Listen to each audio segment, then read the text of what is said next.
Operation सिंदूर के ठीक एक महीने बाद प्रधानमंत्री नरेंद्र मोदी पहली बार जम्मू कश्मीर पहुंचे हैं, जहां विकास की कई परियोजनाओं की सौगात आज प्रधानमंत्री नरेंद्र मोदी की तरफ से जम्मू कश्मीर को दी जा रही है। इसके साथ ही साथ आज पाकिस्तान को क्या कड़ा संदेश पीएम जम्मू कश्मीर की धरती से देंगे, इस पर भी सभी की निगाहें बनी हुई हैं।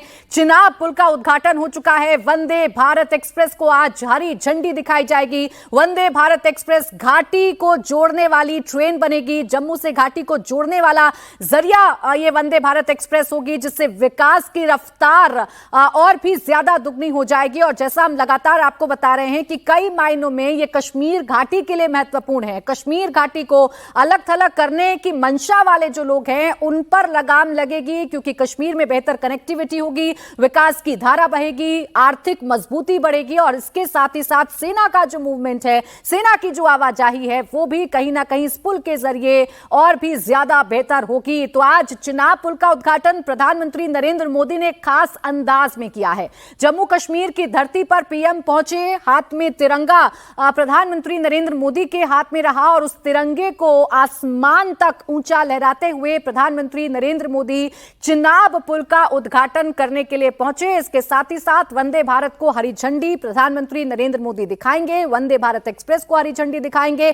जो एक बड़ी मांग हमेशा कश्मीर घाटी की रही, वो मांग आज पूरी होने जा रही है, क्योंकि रेल कनेक्टिविटी की वजह से बहुत सारी मुश्किलें कश्मीर घाटी में रहने वाले लोगों को सामना करना पड़ता था। टूरिज्म पर भी इसका अच्छा खासा प्रभाव पड़ेगा। इसलिए दोनों तस्वीरें आज कई मायनों में खास हैं और सबसे ज्यादा खास यह है कि प्रधानमंत्री विकास की परियोजनाओं की सौगात देने के बाद आज जब जम्मू कश्मीर से बोलेंगे तो क्या संदेश उनकी तरफ से जाएगा। प्रधानमंत्री की बात अगर देवेंद्र करें तो प्रधानमंत्री पूरी दुनिया को बता चुके हैं कि न्यू नॉर्मल क्या है। प्रधानमंत्री नरेंद्र मोदी पाकिस्तान को ये बता चुके हैं कि गोली का जवाब गोले से दिया जाएगा। वो ये भी बता चुके हैं कि आतंकवाद की एक भी घटना को अब एक्ट ऑफ वॉर समझा जाएगा।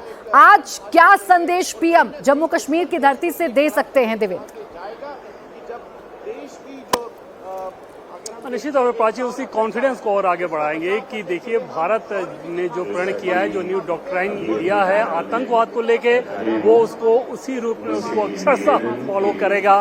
वो किसी भी दूसरे देश के द्वारा प्रायोजित आतंकवाद का सहन नहीं करेगा। अगर वो घटनाएं होंगी तो भारत उसका बड़ा जवाब देगा। किसी न्यूक्लियर धमकी या गीदड़ भभकी के अंतर्गत वो नहीं आने वाला है। इस तरह का संदेश तो साफ साफ है जो कि पीएम मोदी दे रहे हैं। और जब जम्मू कश्मीर में वो आ रहे हैं पहलगाम के आतंकी हमले और ऑपरेशन सिंदूर के बाद, तो समझा जा सकता है कि उस कॉन्फिडेंस को और अलग ऊंचाई पर ले जाकर न सिर्फ यहाँ जो मौजूद लोग हैं, न सिर्फ जम्मू कश्मीर के लोग, न सिर्फ देश के लोग, बल्कि पूरी दुनिया को ये बताएंगे कि इस मामले में भारत कतई समझौता नहीं कर सकता। उसके पीछे वजह यह है कि दिख तो ये रहा था कि आतंकी घटना हुई, उसके पीछे दिख रहा था कि पाकिस्तान है, लेकिन उसके पीछे चीन और टर्की जैसे देश लगातार पाकिस्तान की मदद करते रहे। तो भारत ने जो ऑपरेशन सिंदूर किया उसे सिर्फ इस रूप में नहीं देखना चाहिए कि वो आतंकवादियों के खिलाफ था, उसे इस रूप में भी देखना चाहिए कि उन आतंकवादियों के खिलाफ खड़ी पाकिस्तान और उस पाकिस्तान के साथ खड़े चीन और टर्की, इन दोनों के संयुक्त बल के खिलाफ भारत ने ऑपरेशन सिंदूर किया था। और उसकी शानदार सफलता इस रूप में और खास हो जाती है, भारत के फौज की ताकत इस रूप में और खास हो जाती है कि कितना प्रिसाइज हमला किया वो, कि इंडोनेशिया और मलेशिया जैसे देश भी आज ये मान रहे हैं कि हाँ आतंकवाद एक गंभीर समस्या है और भारत ने अगर आतंकवादियों के खिलाफ कार्रवाई की है तो इंडोनेशिया में उस बात को लेकर कोई ऐसा एतराज नहीं था। मुस्लिम देश भी अगर आतंकवाद की समस्या को समझ रहे हो, मुस्लिम देश भी इस्लामिक रेडिकलिज्म की समस्या को समझ रहे हो, तो ये अपने आप में एक बड़ी चीज इस लिहाज से हो जाती है कि भारत सबको समझाने में सफल रहा है कि आज अगर कोई हमें चोट दे रहा है तो उस चोट से तो हम निपट लेंगे, लेकिन आप निश्चिंत ना बैठें, कल ये चोट आपके यहाँ भी होगी। और मलेशिया और इंडोनेशिया में जो एमपीज का डेलीगेशन गया था वो तो बाकायदा ये बता रहे थे कि वहाँ का जो एस्टेब्लिशमेंट है उस बात को लेके बहुत ज्यादा चिंतित है कि इस्लामिक रेडिकलिज्म उनके यहाँ भी एक नासुर बनते जा रहा है, उसे जल्द से जल्द निपटना चाहिए। भारत की भी यही कोशिश है, लेकिन ये कोशिश एक तरफा नहीं है, बल्कि उस कोशिश का दूसरा पहलू है कि डेवलपमेंट अपनी रफ्तार से चलता रहेगा। और जैसा कि पहले मैंने आपको बताया कि 2022 के बाद अभी तक पीएम मोदी का ये 5वां दौरा जो सरकारी कार्यक्रम का है। विधानसभा और लोकसभा के इलेक्शन के दरमियान जो आए थे उनको छोड़ दें तो उसमें ही 1,12,000 करोड़ रुपए के प्रोजेक्ट या तो पूरे कर लिए गए हैं या आज उनके शिलान्यास। तो अपने आप में अब कितना खास हो जाता है कि विकास की भी कैसी सुंदर तस्वीर जम्मू कश्मीर दिखा रहा है। और लोकल बॉडी का इलेक्शन हो, लोकसभा का चुनाव हो, हर चुनाव में, फिर विधानसभा का चुनाव हो, हर चुनाव में जम्मू कश्मीर के लोगों ने दिखाया कि लोकतंत्र में उनकी आस्था अब कितनी मजबूत हो गई है। जो जम्मू कश्मीर पहले पत्थरबाजी के लिए जाना जाता था, आज वो जम्मू कश्मीर बैलेट के लिए जाना जाता है। और उसी बैलेट को डिस्टर्ब करने के लिए पाकिस्तान बुलेट की जो कोशिश कर रहा है, बुलेट का जवाब इधर से गोला से जाना। बिल्कुल, और ये जवाब कश्मीर के लोगों की तरफ से भी देवेंद्र दिया जा रहा है। पहलगाम टेरर अटैक के बाद हमने पहली बार देखा था कि जम्मू कश्मीर की सड़कों पर लोग उतरकर आए थे और पाकिस्तान के खिलाफ जमकर नारेबाजी की गई थी, इस घटना की निंदा की गई थी।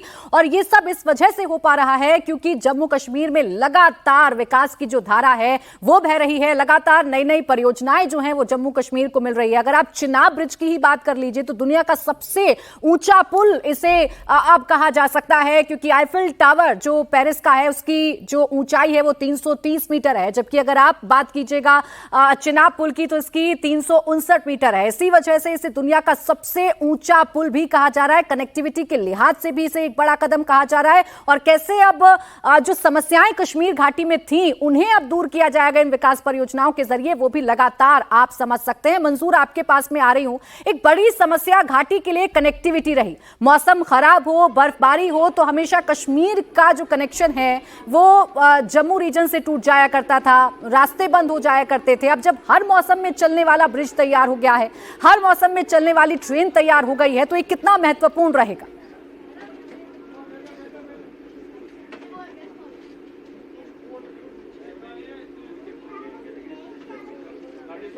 मंजूर, आवाज मिल रही है आपको? बिल्कुल प्राची, सबसे बड़ी खबर अभी इस वक्त ये है कि कश्मीर से, श्रीनगर से ट्रेन जो है वो निकल पड़ी है। सीटी जैसे ही बजी तो लोगों में उत्साह की एक बहुत बड़ी जो खुशी और लहर जो है वो देखने को मिली है। ये ट्रेन इस वक्त श्रीनगर की पटरियों पर आपको दौड़ती हुई नजर आएगी। हम आपको बाहर का एक नज़ारा दिखाएंगे। ये तस्वीर आप देख सकते हैं, ये ट्रेन जो है यहाँ से कटरा की तरफ रवाना हो चुकी है और ये श्रीनगर की तस्वीर है आज की। लोग काफ़ी खुश हैं, जितने भी लोग इस ट्रेन में सफ़र कर रहे हैं। ये पहली वंदे भारत की ऐसी ट्रेन है जिसमें खुशनसीब लोगों को जो है सफ़र करने का आज मौका मिला है। हालांकि ऑफिशियली ये ट्रेन जो है कल से इसकी शुरुआत होगी पैसेंजर्स के लिए और इसके लिए ऑनलाइन काउंटर्स भी खोल दिए गए हैं। और ये कहीं ना कहीं एक बहुत बड़ा तोहफा ईद से एक दिन पहले जम्मू कश्मीर के लोगों को मिल रहा है, जिससे लोगों में काफ़ी उत्साह है और खुशी है। ये कश्मीर जो है वो अपनी खूबसूरती से पूरी दुनिया में माना जाता है। और जब आप इस ट्रेन में सफ़र करेंगे जम्मू से श्रीनगर के बीच या बारामूला तक, जब ये ट्रेन चलेगी तो आपको कश्मीर की खूबसूरती का एहसास भी होगा कि कश्मीर जो धरती पर जन्नत कहा जाता है, इस ट्रेन के ज़रिए वो सारी चीज़ें जो है आपको देखने को मिलेगी। ये ट्रेन न सिर्फ कश्मीर के लोगों के लिए बेहद फ़ायदेमंद है, बल्कि जो देश भर से पर्यटक कश्मीर आते हैं उनके लिए भी जो है कहीं ना कहीं ये ट्रेन जो है एक बहुत बड़ी सौगात के तौर पर मानी जाती है। क्योंकि कश्मीर में अक्सर ये देखा जाता था कि जब मौसम खराब होता था तो रास्ते बंद हो जाते थे और रास्ता बंद होने की वजह से कश्मीर जो है वो देश के दूसरे राज्यों से कट ऑफ हो जाता था। लेकिन इस ट्रेन के आने से वो सारी समस्याएं जो है अब ख़त्म हो जाएंगी, क्योंकि कश्मीर जो है वो जम्मू रीजन से आज पूरी तरह से जुड़ चुका है। प्रधानमंत्री नरेंद्र मोदी ने एक बहुत बड़ा सौगात जो है कश्मीर के लोगों को दिया है। खासतौर अगर हम इस ट्रेन की बात करें तो इसे इस तरह से डिज़ाइन किया गया है कि ये बर्फ़ को चीर कर जो है रास्ता खुद बनाएगी। क्योंकि कश्मीर में जो सर्दियों में टेम्परेचर जाता है वो करीबन -5, 6, 7, -10 तक नीचे चला जाता है, जिस वजह से रास्ते जो है वो पूरी तरह से ब्लॉक हो जाते हैं। गाड़ियों की आवाजाही जो है उस पर ब्रेक लग जाती है। लेकिन ये गाड़ी जो है, ये ट्रेन जो है आपको अब पूरे साल भर में जो है ये देश के दूसरे राज्यों से यहाँ के लोग करती रहेगी। और सिर्फ हफ्ते में एक दिन ये ट्रेन नहीं चलेगी, 6 दिन ये ट्रेन जो है आपको अब कश्मीर की पटरियों पर इसी तरह से दौड़ती हुई नजर आएगी। बिल्कुल खूबसूरत वादियों का लुत्फ उठाते हुए पर्यटक इस ट्रेन में सफर कर सकते हैं, इस ट्रेन का लुत्फ उठा सकते हैं और इसके साथ ही साथ कश्मीर घाटी की कनेक्टिविटी कैसे इस ट्रेन के साथ बढ़ रही है वो भी लगातार हम देख रहे हैं। आप भी सफर पहली बार इसमें कर रहे हैं मंजूर, अपने एक्सपीरियंस के साथ आप ये भी बताइए कि जब आप लोगों के बीच में जा रहे हैं या जो लोग आपके साथ सफर कर रहे हैं उनके बीच में किस बात की चर्चा हो रही है इस वंदे भारत एक्सप्रेस में सफर करते हुए। तो देखिए ये ट्रेन अब शुरू हो चुकी है, ये कश्मीर से कटरा के लिए रवाना हो चुकी है और ये ट्रेन हफ्ते में 6 दिन चलेगी और इस ट्रेन की खासियत भी जान लीजिए। Silicon heating pad, heating bulbing pipeline इसमें लगाई गई है जिसका फायदा ये है कि ये दोनों ही ज्यादा ठंड में पानी को जमने से रोकेंगे। प्रधानमंत्री नरेंद्र मोदी भी इस वक्त आप देख रहे हैं स्कूली बच्चों से बातचीत करते हुए जो इस ट्रेन में सफर कर रहे हैं, इस ट्रेन के पहले यात्री बन रहे हैं, उनके बीच में प्रधानमंत्री नरेंद्र मोदी हैं और उनसे बातचीत करते हुए उनका अनुभव जानते हुए कैसे वो 8 घंटे के मुकाबले महज 3 घंटे हो जाएगी। और दोनों जो ब्रिज हैं जिनका उद्घाटन हमने देखा प्रधानमंत्री ने किया है वो काफी महत्वपूर्ण इसमें, लेकिन उससे पहले इन तस्वीरों में आप देख सकते हैं